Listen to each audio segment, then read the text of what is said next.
الله لا إله إلا الله محمد رسول الله عليه صلاة الله.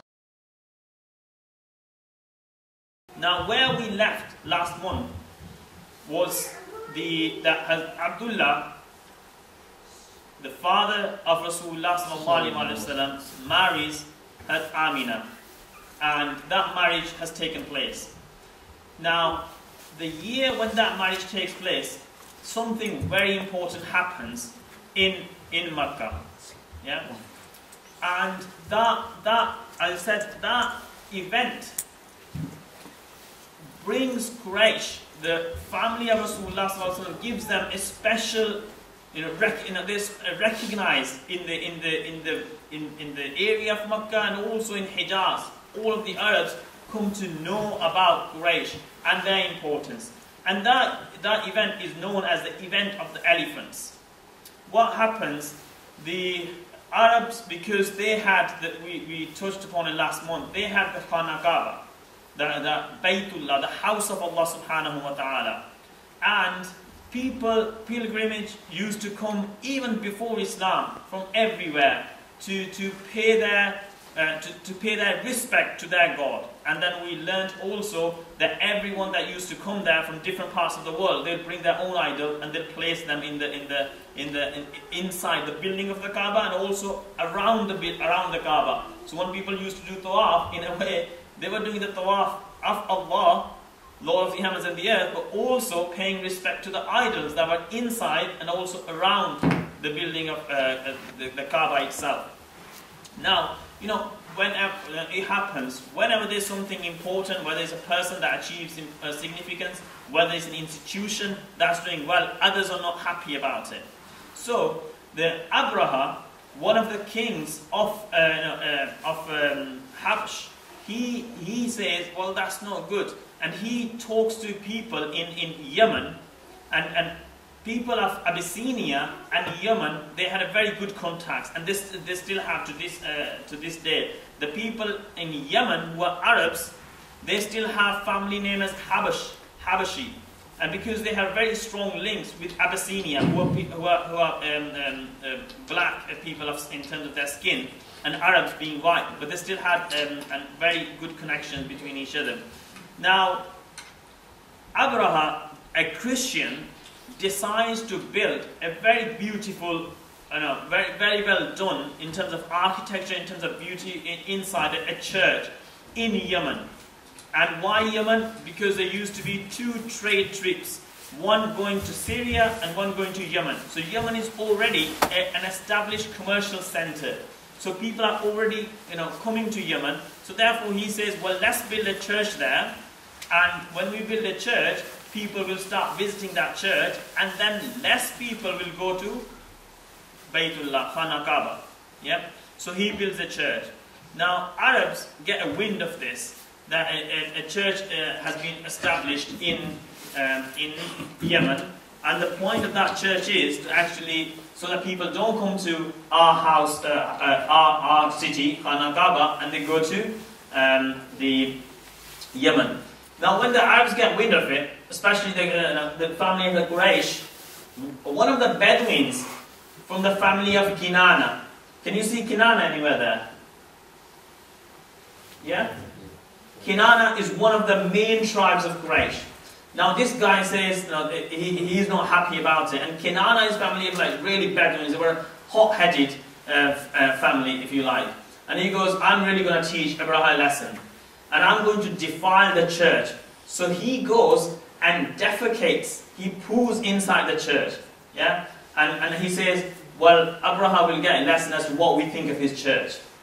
I'm not going to say much. The guy from the Bani Kanana says, I'm not going to say anything, I'm just going to do that. And really, Abraha will get a hint as to what we think of his church. Now that's not a very wise thing to do, and definitely against the spirit of Islam. Yeah, but he doesn't. Abraha finds out that he's built this beautiful church, and a guy from Quraysh comes and poos inside there. Abraha isn't happy. Abraha is now king. He's got an army. Whereas people of Quraysh, they are just merchants, they are tradesmen, they are businessmen, and they don't have an army. They don't. They're just like they're tough people, strong people, but they don't have an army. Now, Abraha then says, "I'm going to raise the Kaaba to the ground." In other words, I'm going to demolish Khana Kaaba. Because before, I was just going to let Khana Kaaba be as they were, but actually slowly, gradually get people to come to my church. But now look what they've done to my church. So the only way to really get revenge is to demolish the building of the Kaaba. Now, Arabs are not happy about this. Not the Arabs of Makkah, but even the Arabs of Yemen are not happy. Because ultimately, Arabs of Yemen are also Arabs like Makkah. So Abraha comes with his army. They're trying to defend, but they trying to defeat Abraha, but they're not able to do so. They can't defeat Abraha. Now Abraha is coming towards Makkah, Mukarramah, and another tribe tries to fight Abraha, but Abraha's got an army with elephants and everything else. They can't defeat Abraha. Now Abraha is about to reach Makkah Mukarramah, and at that time, the leader of the family of Rasulullah sallallahu alaihi wasallam, Quraysh, is Abdul Muttalib, the grandfather of Rasulullah sallallahu alaihi wasallam. He calls a meeting, and they used to have a house of, if you like, an assembly house, a house of parliament at that time, which was built by one of their forefathers, Qusay. Qusay is actually just the last one there after Kilab. Qusay, and it's called Darul Nidwa. That house will come. It's an assembly house, a house of gathering for the leaders of Makkah. It will come. You'll get to hear about it quite a lot during the course of these lectures. So they go there. They consult each other. What should we do? Yeah. They all realize. Abdul Muttalib says that we can't fight Abraha. So what we're going to do, you might as well, everyone, just go to the mountains, the outskirts of Makkah. Let's just hide ourselves, yeah, and we can't, and let Abraha come and do whatever he wants to do. And so they decided that's the best course of action. That let's just hide ourselves, and we will, and let's see what happens to the house of God. Now, so Abdul Muttalib, being the leader of people of Makkah, he says that to the people. So people go and hide themselves in the mountains around Makkah Mukarramah. Now then Abdul Muttalib goes to Khana Kaaba, yeah, and he says, "I'm really sorry."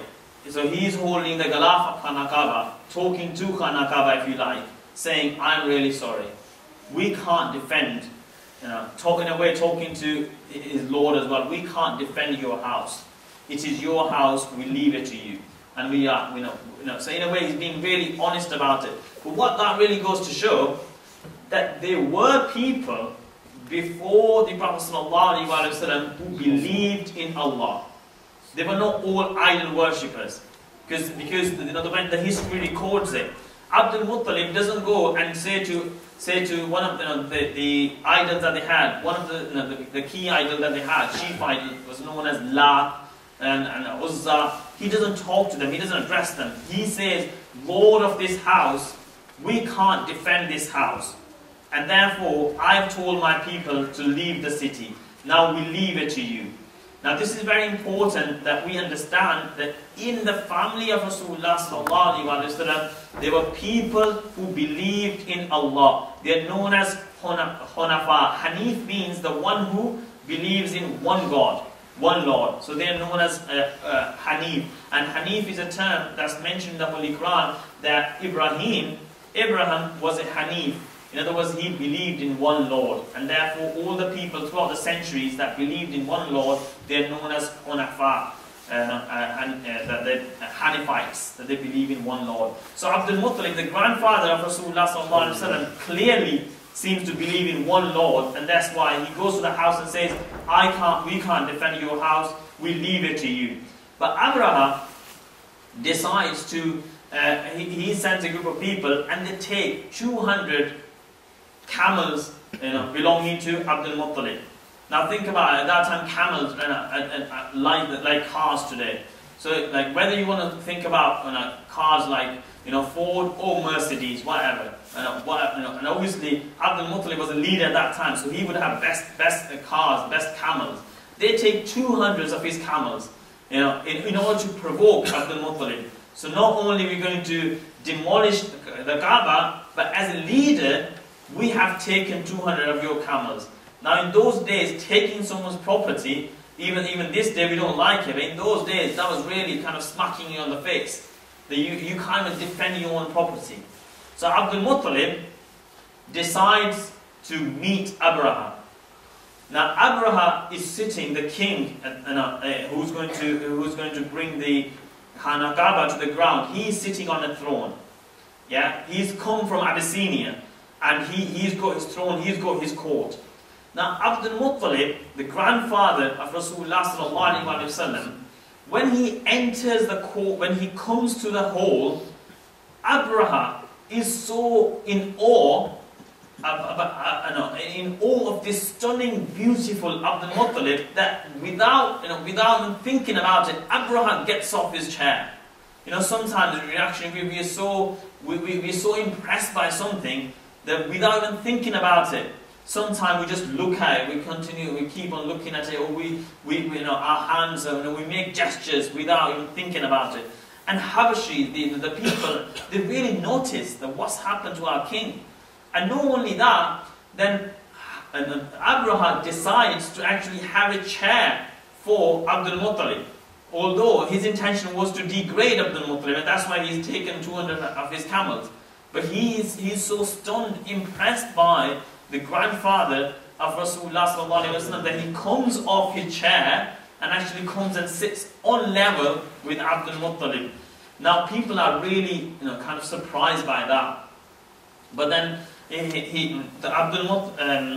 Abraha, there's a translator as well, who's who's translating between the two.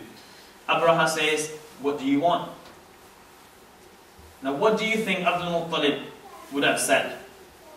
He is the leader of a city that's going to be crushed, and the person that's going to crush it also taking 200 of his camels.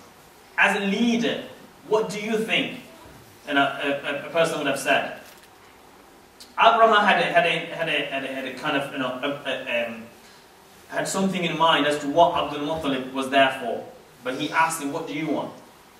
Now Abdul Muttalib says, "You've taken 200 of my camels, and I want my camels back." Abdul Muttalib said, "What did you say?" And Abraha said, "What did you say?" Because Abraha thought that Abdul Muttalib is here to plead him, to beg him not to demolish Kaaba. And Abdul Muttalib is saying, "I want 200 of my camels." Yeah? Abraha says, "You know what? When you came inside the court, I was really impressed by you. I had a lot of respect for you. But what you just said, I've lost all respect for you. Because I thought you being a leader, you would have come here to beg me to plead so that I don't demolish your Kaaba. And you're here after your camels." Abdul Muttalib goes, "Oh, the house. House is the house of the Lord. He will protect his house. I am the Lord of 200 camels, and I'm here to save my camels." Yeah? Abraha's got no answer to that. Abraham goes, "Okay, take your camels.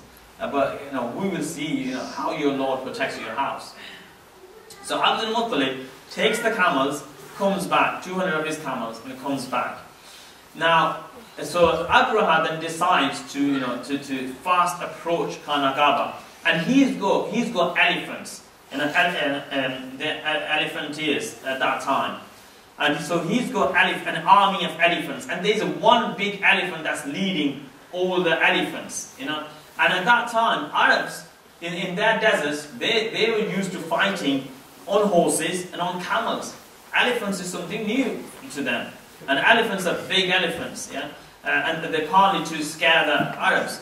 Now, the leader of the elephants, the key elephant that's leading the rest of the army of the elephants, as he approaches Makkah Mukarramah, he stops. It sits down, and the army, they're trying to hit it, and they're trying to turn his face. And when they turn his face to east, he starts walking. When they do it to the west, it starts walking, and then turn back. Again, the elephant is fine. But when they try again towards Makkah Mukarramah, elephant isn't moving. You know.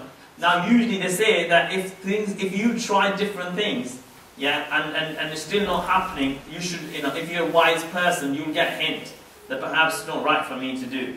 But he is obsessed, Abraha is obsessed by the fact that he's actually being completely, you know, disrespected, being a king and being disrespected in front of so many people.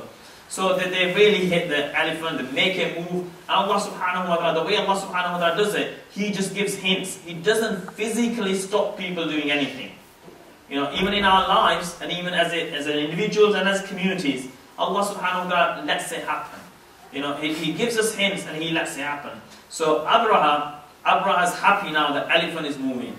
Yeah, the elephant is moving, and there is an army of elephants and a flock of birds with 3 stones, 3 little pebbles, as small as like peas, chickpeas or even the green peas, really small. And they have 3 stones each, and they're not huge. It's not a huge flock. A few birds come, and they have 3. One in their beak, 1 stone in their beak, and 2 stones in their paws. And what they do, they drop those stones, those pebbles, on those elephants. And the elephants, being huge elephants, and then here we're talking about 3 peas dropping on them. You know, what do you think will happen? You know, usually elephant, you smack it with something big and wouldn't even notice. And it's like, you know, it's a small piece, and the elephants are destroyed. You know, and Allah subhanahu wa ta'ala mentions it in the Holy Quran. And Abraha flees, and Abraha flees. And now this is what I'm saying, Quraysh, the family of Rasulullah sallallahu alaihi wasallam, their status is well established. People all over Yemen, everyone known not to mess with Quraysh. Because if you mess with them, birds will come and they'll destroy you. This is what I established, yeah? Not only that, what else is being established? Quraysh have some connection somewhere that they get these birds from. Yeah? It means that what it was establishing, that Quraysh have a divine connection. No one physically fought these elephants. Quraysh have a connection, and the house is no an ordinary house.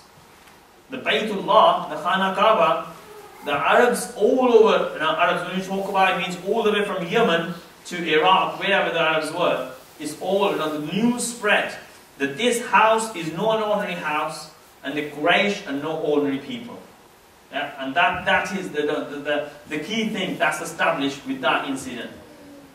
I'm obviously talking in a very, very colloquial language, and saying not mess with Quraysh, in the sense that you understand, this is what happens with it, in our mentality, and even in those days. Now Allah subhanahu wa ta'ala mentions that in one of the surah Quraysh. Have you not seen how your Lord dealt with the owners of the elephants? لِإِلَافِ قُرَيْشٍ إِلَافِهِمْ رِحْلَةَ الشِّتَاءِ وَالصَّيْفِ.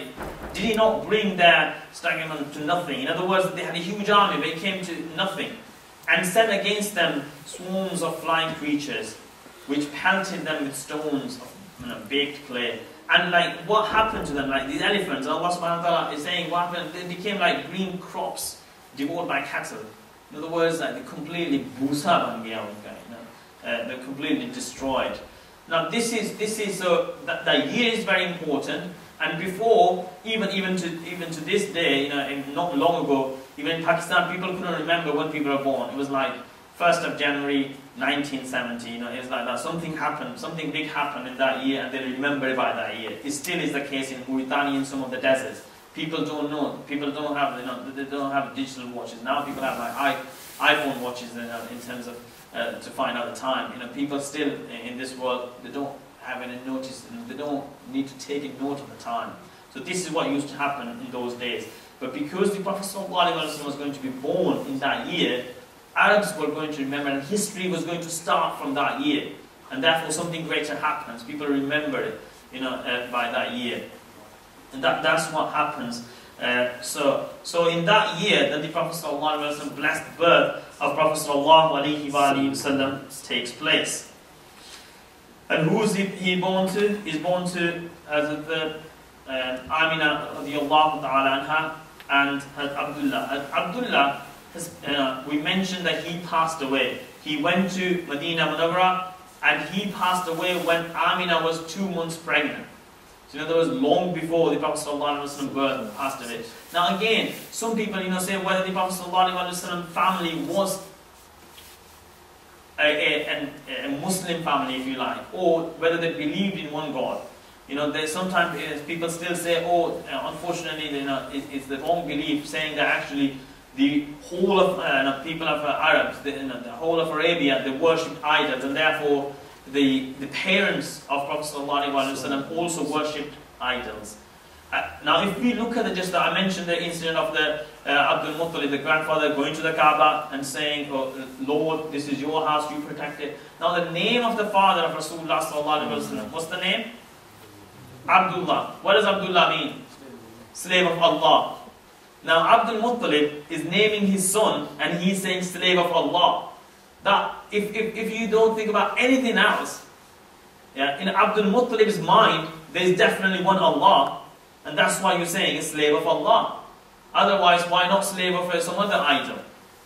So that goes to show Abdul Muttalib believes in one God, Allah, and that is why he's naming his son Abdullah, meaning the slave of Allah subhanahu wa ta'ala.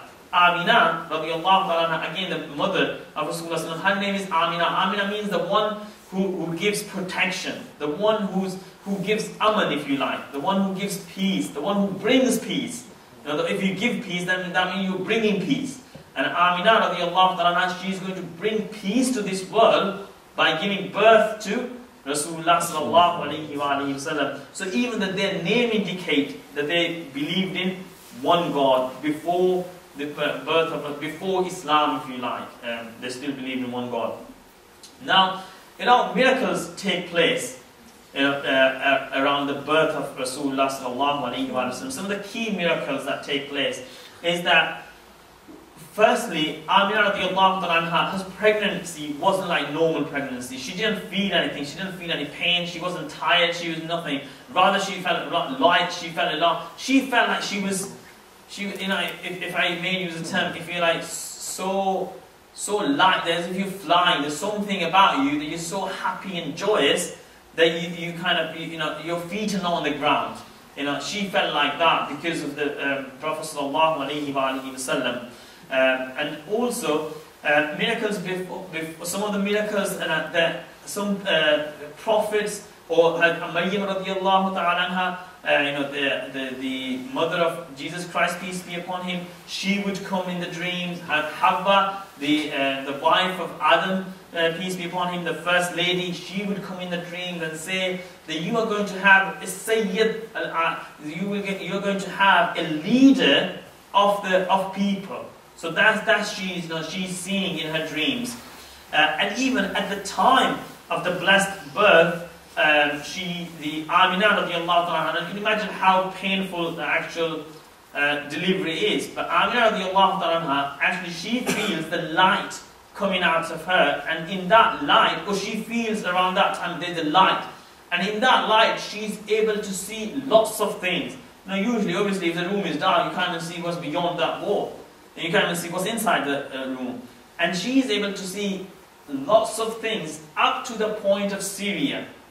And on the other side, she's able to see in that light everything that is up to Yemen. And in those days, the two commercial centers were, one was in Yemen, and the other one in Syria. In other words, she is able to see the then known world to the Arabs when the Prophet ﷺ is born. What does that indicate? That indicates that something special is happening. This child of yours is going to lead everything within these two commercial centers, or up to those two commercial centers and even beyond. So the Prophet ﷺ birth takes place on Monday, 12th of Rabiul Awwal. Rabiul Awwal being the third Islamic month. The first one being Muharram, then Safar, then Rabiul Awwal. And Rabiul Awwal is called Rabiul Awwal because it means the first spring. So then, we have spring in March. It starts in March, around that time. And it was the first spring. Again, when the spring comes, everything is lit up. The trees, the leaves are back again. The flowers start blossoming. So and that's a sign that actually now the Prophet ﷺ is born. The world is going to change. The world is going to blossom, if you like. And his name is very unusual. Amina radiallahu ta'ala anha, is told, one of the narrations says, is told about that name in a vision, in a dream. She has a dream where the people are talking and they're saying, Amina is going to give birth to a child called Muhammad. Now it's a very unusual name. They've not heard this name before. They have names like Kilab, Murrah, they Haris, Zubair, they have those kind of names. Muhammad is not common. It's like if like, for instance, we are told about a name that people in Indonesian name. If we've never heard it before, we'll find it really awkward, really unusual. Yeah. So when and the other narration says that Abdul Muttalib, the grandfather of Rasulullah sallallahu alaihi wasallam, is told in a dream. Again, he was lying, he was leaning against the Khana Kaaba, and he sees a dream, and in that vision dream, he is told, you have a grandchild, his name is going to be Muhammad. Now, when they call that name, it's very unusual. Firstly, people find it very unusual. Secondly, the meaning, although they find it very unusual, very surprising, but they are so profoundly impressed. The meaning, like how did Abdul Muttalib or Amina even came up with that name? Because the name means he who is often praised. And the name also means, Muhammad also means he who is worthy of praise. So in other words, that is like, the name is such that it means that everyone is going to praise Abdullah's son, Muhammad sallallahu alayhi wa sallam. And Abdul Muttalib also said when he's asked, why have you named your grandchild Muhammad sallallahu alayhi wa sallam, he says that I want everyone to praise my grandchild. And at that time people obviously think it's all about just love, because everyone says when you have a child you think he's going to be the leader of the world, he's going to, everyone's going to love him, everyone's going to be, and so people just don't take much notice of it, in the sense they don't understand the deeper meaning of what Abdul Muttalib is saying at that time. Now, when he's born to Amina radiallahu ta'ala anha, she also says that I place him under the protection of the one, Al-Wahid, against the treachery of the enemies. Again, that goes to show Al-Wahid that she believes in the one Lord. And therefore she says, I'm going to, although my son is he's extraordinary, he's special, but I want some sort of protection, like even to this day, and we should all seek that kind of protection, saying that may he not be influenced by shaitan, may he stay away from shaitan, etc. So the mother also praises that. Now the name is very important, and the Prophet sallallahu alaihi wasallam in the hadith he says, and this is one of the, he says that on the day of judgment, Allah subhanahu wa ta'ala will call out the name Muhammad sallallahu alayhi wa sallam. Yeah. Allah subhanahu wa ta'ala will be calling the Prophet sallallahu alayhi wa sallam. But everyone whose name is also Muhammad, they will say, yes, we are here. Yeah? Allah subhanahu wa ta'ala isn't calling them. Allah subhanahu wa ta'ala is calling the Prophet sallallahu alayhi wa sallam. Yeah? And everyone whose name is Muhammad, they'll say, yes, we are here. Yeah? Now, Allah subhanahu wa ta'ala being the most generous, Allah will say, okay, you too Muhammad, you too come to paradise. Now that's one of the hadiths of the Prophet sallallahu alaihi wasallam. Now he also says, so in other words, having the name Muhammad will save you on the day of judgment. He also says those whose name is Muhammad, he encourages people to call their children Muhammad sallallahu alaihi wasallam, because of the blessing of that. Allah subhanahu wa ta'ala will keep you blessed in this life as well. Therefore, I think we should always try to name ourselves, to have in our names Muhammad sallallahu alaihi wasallam with that blessing. That's what people used to say before, like Muhammad Siddiq, Muhammad Rafiq, Muhammad Junaid, like that. Now in this country, it's slightly difficult in the sense that what is your first name? And if your first name is Muhammad, everyone will be calling you Muhammad, and therefore it gets confusing. And then we also, there's something about surname as well. So if someone's surname is, let's say, Junaid, then if you call Muhammad Aslam Junaid, it's like your name Aslam will disappear and it'll be Muhammad Junaid. Yeah? So I think the one way around it is to actually have that blessing from that hadith as well, is to actually bring Muhammad in as a middle name. So like if you call it, rather than having Muhammad Rahim, if you have it like Rahim Muhammad, whatever Aslam surname, then at least your intentions are to have the name of Rasulullah sallallahu alaihi wasallam in your name, but at the same time, again, it's no other people are not using it, therefore disrespecting that name. It's like if they're calling like Muhammad on the playground or wherever, it's just going to become a bit derogatory as well. So it's like having that blessing, but also perhaps achieving that benefit as well. And then after it was at that time, so when the Rasulullah sallallahu alaihi wasallam is born. Now here something is again I think I want to emphasize is, when the Prophet sallallahu alaihi wasallam is born, he is born a prophet. Yeah, we believe that he is born prophet. It's not that he only became prophet at the age of 40 when he told people, I am a prophet and I received the revelation. When he is born a prophet.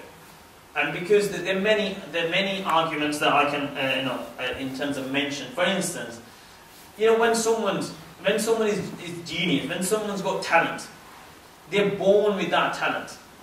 If someone's athlete, let's say, you will say he's born with those. He's born with those abilities, with those qualities. What happens in this world? We enhance them, we improve on them, we train on them. Yeah, it's like that. The boxers that achieve, that become champions, they are born with something, and they're destined to be like that. It's not that they have a dream at the age of 15 and they say, well, I'm going to be the champion of the world. They have something in them. Whether it's like Einstein in terms of intellectual ability, whether it's Muhammad Ali in terms of the boxer, whether it's like Richard Branson or whoever it is, they have something in them. So they're born with those things. So when the prophets are born, they are born with the gift of being a prophet. You can achieve everything in this world. Everything is possible in this world if there's a possibility of you achieving it. But you cannot become a prophet. That's the only thing that Allah subhanahu wa ta'ala has not left within the gift of people. And then, like for instance, Allah subhanahu wa ta'ala mentioned in the Holy Quran, He gathered the souls of the prophets and He got a covenant from them. And there's another verse which says Allah subhanahu wa ta'ala gathered the souls of everyone and said to them, am I not your Lord? And they all said, yes, you are our Lord.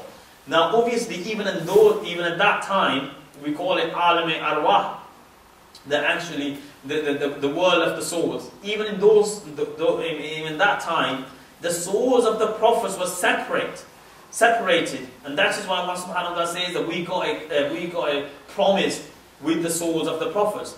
If they didn't know at the time they're going to be prophet, then so in other words they were prophet, even their souls are prophets. So when the Prophet sallallahu alaihi wasallam is born, he is born a prophet. Now, why that principle is important is because when Allah says, لَقَدْ كَانَ لَكُمْ فِي رَسُولِ اللَّهِ أُسْوَةٌ حَسَنَةٌ, that there is example in the life of Prophet ﷺ for you, it doesn't mean that he only starts at the age of 40 when he said, I'm a prophet. Otherwise, what the people want, what a 20-year-old is going to do? There's no example for him. Or what a 10-year-old child is going to do? There's no example for him or her. So that the principle is that the prophet is a prophet from the time he's born. He's a prophet even before his soul is a prophet, but when he's born, he's a prophet. So the Prophet ﷺ, in those days, what they used to do, they used to it was culture in Arabia that they used to send their children to the outskirts of their cities for a number of reasons. Firstly, they believed that actually Makkah was a center. Was like, let's say, like London. You have lots of languages there. People speak colloquial language. You're going to get, let's say, Jamaican English. You're going to get some other kind of English. You're going to get Indian English. A different mixture, and it's not going to be Queen's English. Yeah, and they at that time used to call it Fusha. That if the children will live in the city, their language will not be that good. as good as if they lived in the outskirts of the city, where their only contact is with Arabs. Yeah? And so that was one of the reasons. Second reason was that they wanted their children to be strong, physically as well as mentally. And they used to, at a very early age, if you have to walk about a mile to get water, as a 2-year-old, your legs are going to be pretty strong, than if you just get on the sofa and you press a button and the water comes out of the fridge. It's a natural thing. So that's the second thing. Third thing, that they believed that the sanitation in the city of the sanitary system in the city wasn't great. Yeah, so they wanted their children to have fresh air, to breathe fresh air, and to connect with nature. That's very important again. And for those reasons, it was a cultural thing to send their children to the outskirts of Makkah. And the ladies would come from the outskirts of Makkah every year, in around summertime, and they will take the children. Now, obviously, the Prophet ﷺ is born, and he's born as an orphan. And these ladies who would take the children, they're like if you think about nannies, wet nurses, their incentive would be that if you take the child of an upper class, an aristocrat, yeah, you're going to be rewarded. Your salary, your wages are going to be much higher than if you take the child, that's on social security. Yeah, it's a natural common sense. So all the ladies come and they take the children of the upper class, the aristocrats, whose fathers are alive, because ultimately fathers are going to pay the wages, fathers are going to give something. Now the Prophet ﷺ is from an upper class, he's an aristocrat, but he hasn't got a father. Now if you haven't got a father, there are about let's say six uncles. Which uncle is going to pay? And even if they pay, they're just going to pay perhaps peanuts. Whereas the father, he will appreciate that his son that's being raised, he will pay something. So all the ladies, they take all the other children. The Prophet ﷺ, as an orphan, is left. Now a lady from Banu Sa'd, from the tribe of Banu Sa'd, known as Halima Sa'diya. Now again, something in the name. Halima means the one who's forebearer. Now she's got a lot of hilm in her, she's a lot patient. Now she thinks about this child, and she's looking for and Banu Sa'd, she comes from a family actually that's suffering drought. In her area there's a drought. There's no food there anyway. And so she's in more need than anyone else. And if she takes an orphan child, if you're already suffering, you haven't got anything to feed yourself, how are you going to feed another child that perhaps you might get benefit or not, financial benefit or not? So she thinks about it, but ultimately there's no child left now. Everyone's taken every other child has been taken. Now, Halima then goes and consults her husband, Haris. She says there's no child left in Makkah that we can take, but I don't really want to go empty-handed, because if for a year we will have no child. And secondly, she goes, let's take this orphan. Now these are her statement. This is her statement. She goes, some barakah might come from this child. Although he's orphan, but she takes, in a way, she sympathizes with the Prophet ﷺ, and she says some barakah, some blessing may come from this child. Now she doesn't know. The one that she's taking, he is the leader of mankind, and everyone is getting a barakah from this child. She obviously doesn't know at that time. So she takes Rasulullah sallallahu alaihi wasallam. Now, unusually surprising things happen now, because Halima's mount, the mount, in other words, she was traveling on a donkey, and that donkey was really slow, because there's a famine, there's a drought, there's nothing to feed people. Now, how is the donkey going to be fed? Yeah, donkey is behind everyone else's donkey. All the ladies, the other ladies that came, they're like speeding high, and this donkey, taking steps, and everyone's saying, oh, Now, when Halima Sa'diya radiallahu ta'ala takes Rasulullah sallallahu alaihi wasallam, she places him before her, and that donkey is legging it. That donkey is left. And then Halima Sa'diya radiallahu ta'ala stops at a certain place, and the other catch up and say, Halima, where's this horse from? It's the same. Whenever you bought a house, another donkey, horse in Makkah, she goes, no, it's the same. She goes, what's happening? No, this is not the same. You could barely walk, and here it's like running. Halima says the barakahs from the child.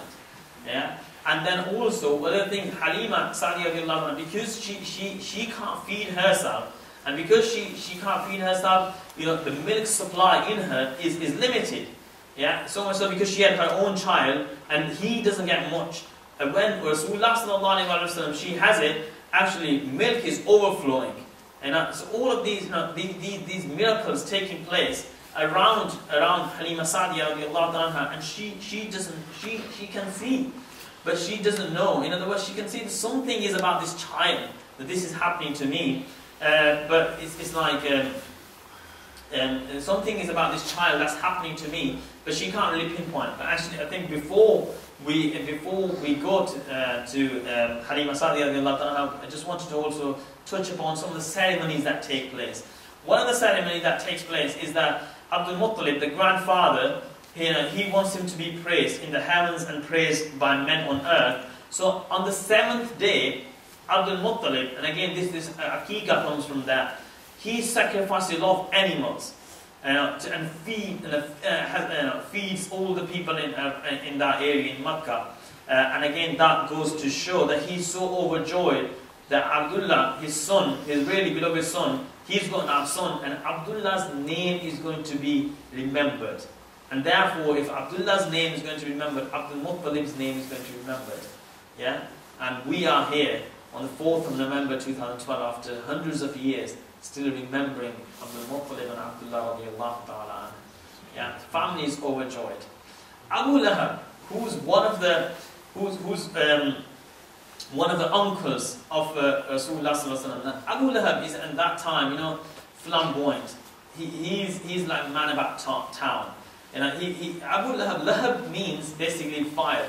And why they used to call him Abu Lahab is because he was so like kind of in a way hot-headed, and also hot in him in terms of like flamboyant, like kind of man about town, that his cheeks will be red all the time. White and redness will be on his face, and that usually we usually associate that with beauty and with like someone really kind of a man about town. So he's so happy that he's got someone, a nephew that's going to be like him. That the Suwayba, one of the females that comes from the house of Amina, says, "Oh Abu Lahab, you've got a nephew." And he's so happy about it that he says, he just points with a finger. And in those days, the indication was that you're freed. You're a slave, my slave, Suwayba, but I'm so happy that you've come a bearer of glad tidings that I free you. And again, time doesn't permit me, but we'll talk about it, and when we also hear in Rabiul Awwal, that the finger that Abu Lahab used to free one of the slaves, Suwayba, and he says that he's in hell. Abu Lahab, there's a whole chapter in the Holy Quran cursing Abu Lahab, but he says on Mondays, when the Prophet ﷺ was born, he gets, in one of the narration is that he gets water and or some sort of drink, like sweet drink, and in another narration is that he gets milk out of his finger on Monday, and that relieves him, that kind of helps him. He doesn't get punishment on Monday just by doing that. So he's so happy, and he celebrated the fact that his nephew's being born. And we celebrate on Rabiul Awwal the fact that the Prophet ﷺ is born, and we say how much happiness one will receive on the Day of Judgment, also in paradise, by celebrating that, the joy of birth of Rasulullah ﷺ. Now, time with Halima radiallahu anha, I mentioned that some of the incidents that take place, donkey, milk, and then the land, when it was a famine, there was drought, but Rasulullah sallallahu goes to that land, and the famine is gone, the drought is gone. Now the land is green, and the date trees, one of their main sources of food, gave lots of fruit. Like before, when there's famine, there's no food on the trees. Yeah, they gave lots of fruit. That even the sheep and their old she-camel began to give plenty of milk. They didn't have milk because the sheep and the camel can't. There's nothing to graze. and therefore they're not producing anything. Now, what happens? Not only that, Halima radiallahu ta'ala anha, she has Rasulullah sallallahu alaihi wasallam in her house. Now, Halima's sheep, they go to graze and they come back really full stomach and they're producing lots of milk. Now, people are talking on the street. They're telling their shepherd to take their sheep where Halima's sheep go, because say Halima's sheep come back full, and our sheep, they're still suffering. What is happening? They think that perhaps Halima's sheep, they graze somewhere, and that's why they're producing so much milk. They don't know that it's not actually what they graze. The milk is coming from the source of happiness in the house, Rasulullah sallallahu alaihi wasallam. So things like that happen. Then also, Halima radiallahu ta'ala says that one day she had Rasulullah sallallahu alaihi wasallam in her lap, and she was just saying that one of the goat comes, and the goat actually does sajda, she prostrates before Rasulullah sallallahu alaihi wasallam and also kisses Rasulullah sallallahu alaihi wasallam on the forehead. Yeah. Now obviously, those who have pets, they know that actually it's a sign of love when the pets kiss the children in the house. And Halima radiallahu ta'ala, she's stunned by all these things, what's happening, and she knows that something extraordinary is happening. Now 2 years passed, and usually what used to happen, these foster mothers, these wet nurses, they used to keep the children for 2 years and then they used to take them back. Now 2 years, now the time has come to take Rasulullah sallallahu alaihi wasallam back. And now who would want to give back when you have so much happiness and joy in your house? So Halima radiallahu ta'ala takes Rasulullah sallallahu alaihi wasallam back, but she says to Amina, the mother, really, I want to keep Rasulullah sallallahu alaihi wasallam. And she obviously, if she says I want to keep, the mother said, no, I want to keep. So she said, no, look what, your son is so extraordinary and he's going to lead mankind. He's going to be the leader.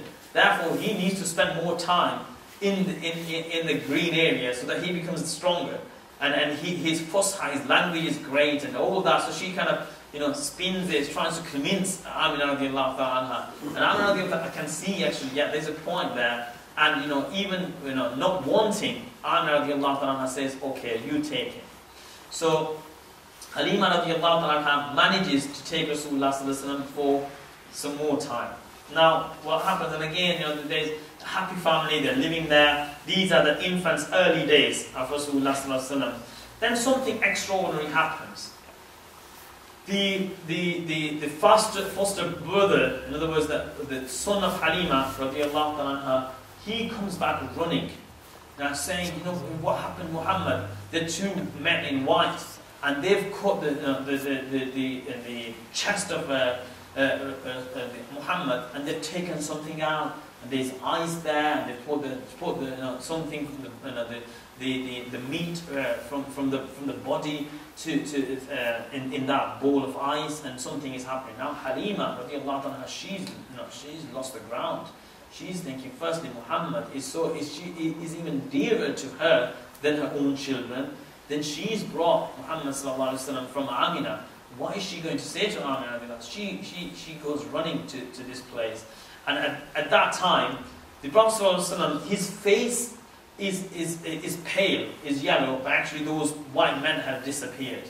And the chest is back, is fine. Now in some narration that there's actually he had stitches, and another narration actually no, the chest is as it had nothing. And only, obviously at that age, some say it was the age around 3, but more like about 4. Rasulullah isn't able to describe what's happened to him. And Halima radiallahu ta'ala, she's so upset that she just can't make sense of it. Now she says, I want to give him back. I don't want to, in case something else happens. What am I going to say to Quraysh? What am I going to say to Amina radiallahu ta'ala? So, and only later on, the Prophet sallallahu alaihi wasallam mentions, he says that the two angels came, they split open my chest, they took out my heart and put it in a bowl of ice. Now we're talking about desert. There's no freezer there, the ice come there. And even those who've seen open surgery, they will know that when they place the heart, when they take out the heart, they place it in a bowl of ice. And then they put some liquid on it. you know, to keep the to keep the, and they obviously in the science they don't call it water, they call it liquid, which is salty. You know, there's more salt in that liquid that they place it, and that's to keep the heart alive. Yeah. Now the Prophet says, my heart was taken out, and a black clot was taken out of the heart, and then the heart was washed with Abi Zamzam.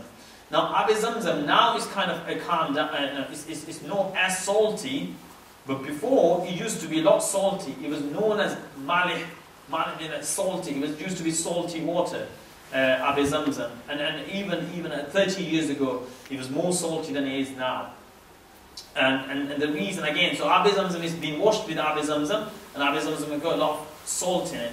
And so if you think about compared to the recent surgeries that take place in terms of ball of ice, and also the liquid that's used, it's got a lot of salt in it. So that and then the Prophet ﷺ chest is, it's back on as if nothing's happened. Now what was that black clot that's taken? I think when we covered the topic about jinns, yeah, and I mentioned that all of us got jinns inside us. Yeah, we worried about the jinns that around us and they're trying to possess us. There's a jinn inside us. Whether you want to call it jinn or whether you want to call it shaitan. The Prophet ﷺ says everyone is born with something that's, we call it in Urdu hamzad, you know, another being. And that being influences it to do wrong, to do bad things. Yeah? And the companions were shocked because the Prophet ﷺ said everyone's born with it. And then the companion said, Prophet ﷺ, are you born with it as well? So in other words, is there something inside you as well that influences you to do something bad, to go against the teachings of Allah subhanahu wa ta'ala, to let's say not to pray, not to do something good? The Prophet ﷺ says, I was also born with it, but Allah subhanahu wa ta'ala has taken it out. Allah subhanahu wa ta'ala has made it Muslim. And when this is not talking about taking it out, it was that black clot, perhaps that was taken out as a child from the Prophet sallallahu alaihi wasallam. But ultimately, we really don't know. This is all in terms of, I don't know, in making some estimates. Now, the question might arise, well, why did Allah subhanahu wa ta'ala why the Prophet was born with that clot? If it was so much surgery was going to take place, and Allah can make that happen in desert, you know, put it on Allah subhanahu wa ta'ala, make the Prophet come to this world without that clot, black clot. Now, this is again something important. The sunnah of Allah subhanahu wa ta'ala is that whatever He does, there is a huge level of consistency. Yeah? In the sense that if an individual is born with those things, then even the prophets are born with those things, because they are, when they come to this world, they come as human beings. So in the words that Allah subhanahu wa ta'ala, whenever He does everything in the same way. This is His sunnah, this is His consistency. So if He lets people be alive, or if He lets people do things, He lets everyone do things. You know, so in other words, we as human beings, Muslims, we have been forced to worship, but we also not forced to worship as anyone that doesn't believe in Allah subhanahu wa ta'ala. So there is consistency in the way Allah subhanahu wa ta'ala works. He works in mysterious ways. So early childhood, Allah subhanahu wa ta'ala mentions about that splitting of the chest in the Holy Quran as well. When Allah subhanahu wa ta'ala says, have we not expanded your breast for you? Alam nashrah laka sadrak. We've expanded your breast, and we've split open your breast for you.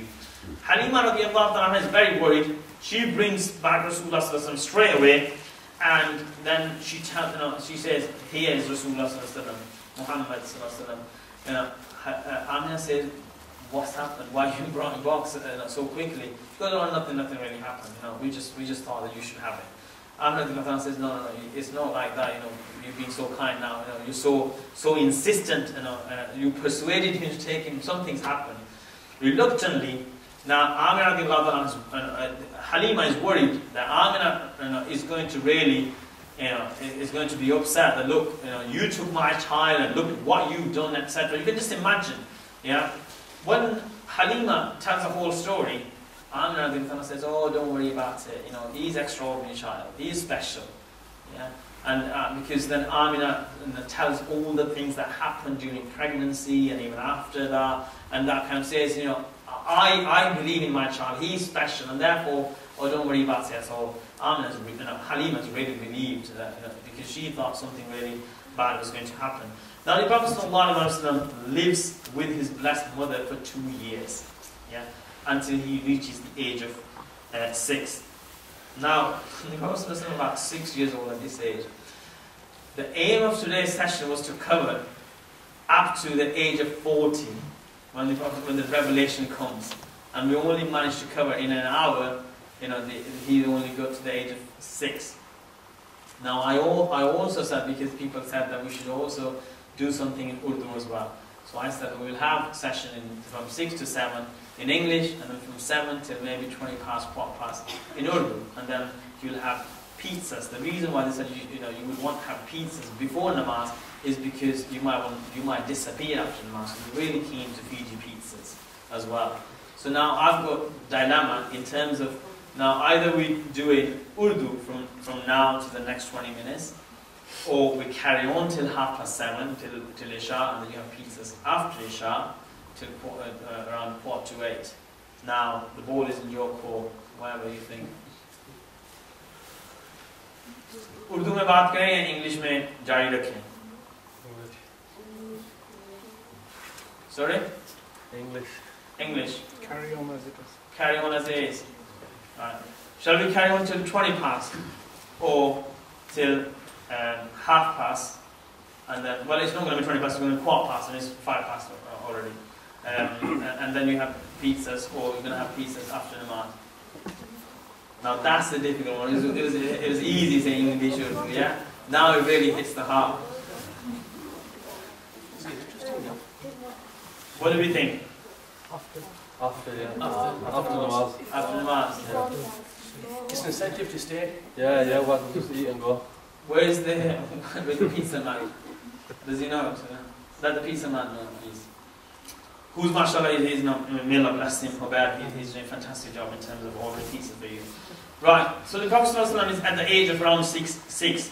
Now, Amina radiallahu ta'ala anha,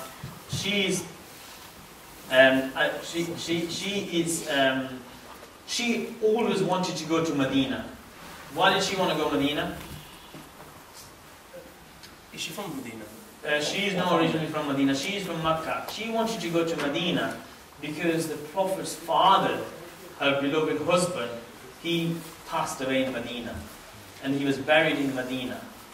Now, Amina radiallahu anha has not seen the grave for 6 years, for more than 6 years, 6.5 years maybe, and she wanted to go there.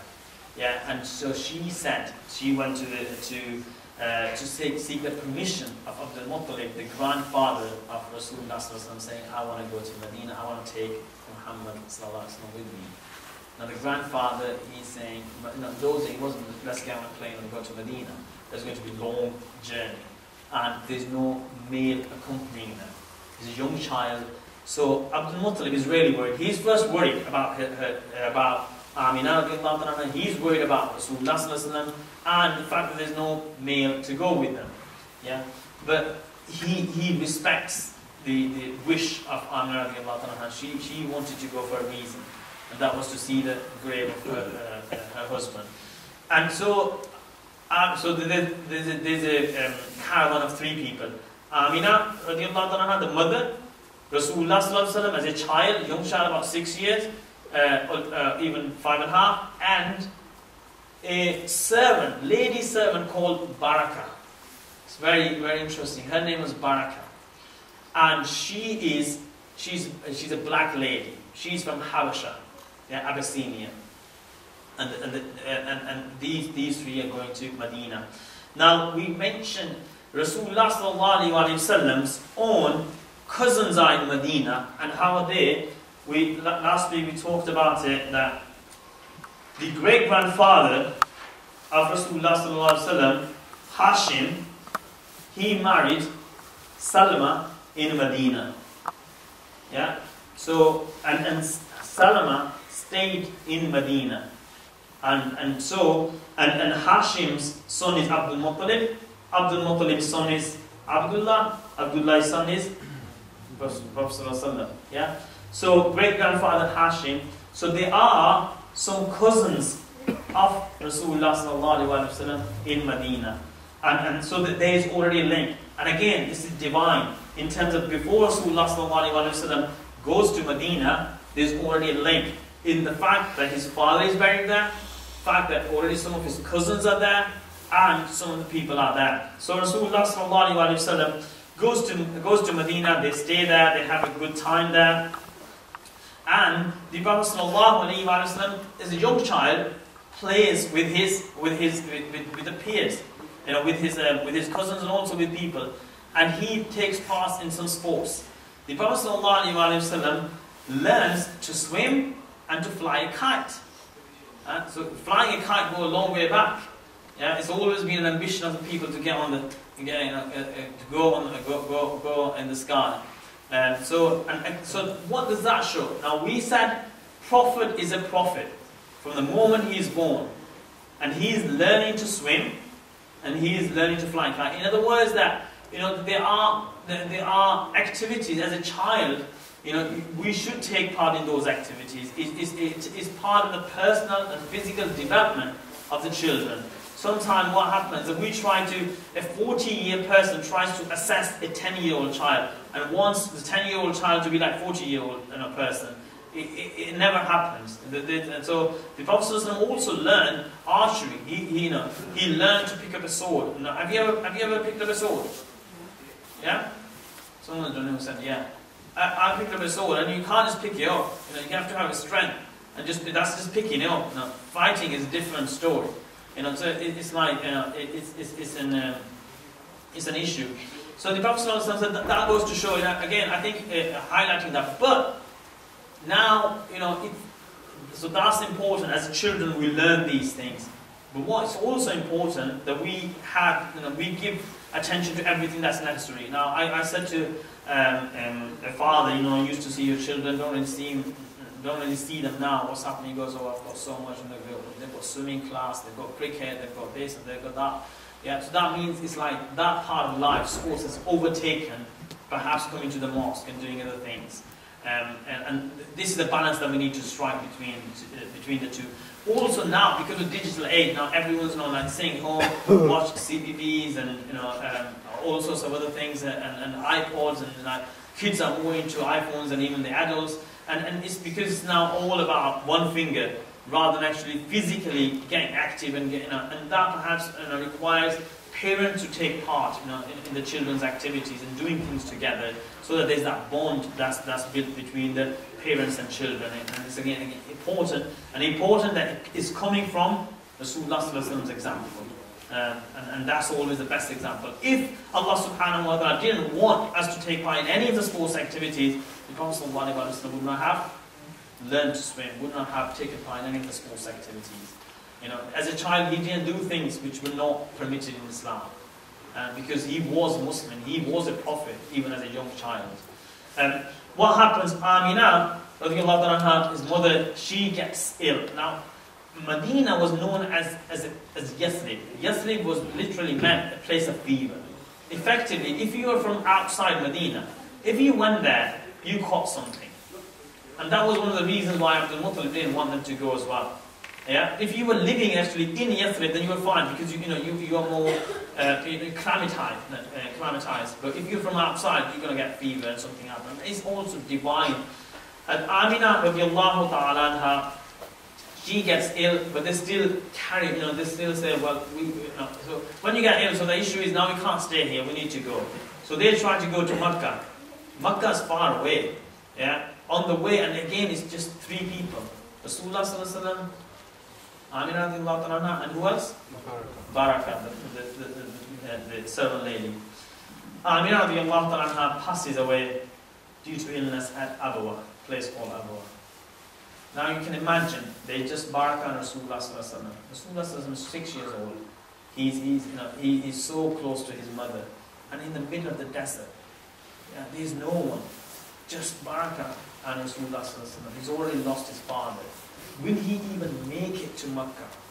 That's the issue, because they were closer to Medina than Makkah, long way. Yeah, all these, and you can imagine as a child as well. Now here, important lessons for all of us.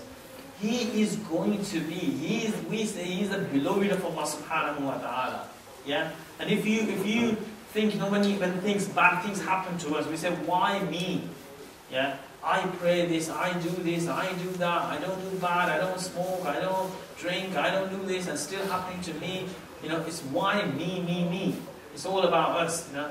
Here, we're saying the most beloved to Allah subhanahu wa ta'ala, he's lost his father, he's lost his house, he's lost his mother, he's in the middle of desert with a black lady. Yeah? Now, why is black lady important? Why am I saying black lady? Because Rasulullah sallallahu alayhi wa sallam comes from the best people in Makkah. Quraysh, aristocrats. There, Abdul Muttalib is the president of Makkah Mukarramah. His young grandchild is with a black lady from Habasha, from Serbia. And that black lady, inshallah, we will feed at 7:15. Yeah, we'll keep here at 7:15. So it's Abwa. He's left with Ayman, Barakah. And what that teaches us really is that what Allah subhanahu wa ta'ala wanted. His own parents have been taken away, and the leader of mankind is going to be the one lady that's going to stay closer to him is a black lady. So it's trying to distinguish between white and black. Yeah? What happened one day, someone called a black person, a Sahabi, called him Ya ibn Sauda, or the son of black person. Yeah? He didn't mean derogatory, you know. He just said, oh, son of a black person, come here. The Prophet got so upset. He said, he got so upset that he said, I was born to a white lady, but I was raised by a black lady. Prophet, in a way, like, you know what, when we get famous, when we get important, we say we don't want to know anyone, you know, that's anything in our past that might actually think that we were poor, we didn't have help, we didn't have this. Prophet was proud of the fact. He said, I was born to a white lady and I was raised by a black lady, meaning Barakah. And what did he say? He said, فَكَانَ إِبْنًا لَهُمَا مَعَا. I am a son to both of them at the same time. So not only the fact of saying I was raised by her, saying I am a son to both of them at the same time. Now that's again, is in terms of, because that was going to be important, why Allah subhanahu wa ta'ala make him be raised by Barakah is because of that distinguishing. Look, my beloved is being raised by the one who perhaps people on the face of the earth don't give much time to the black people.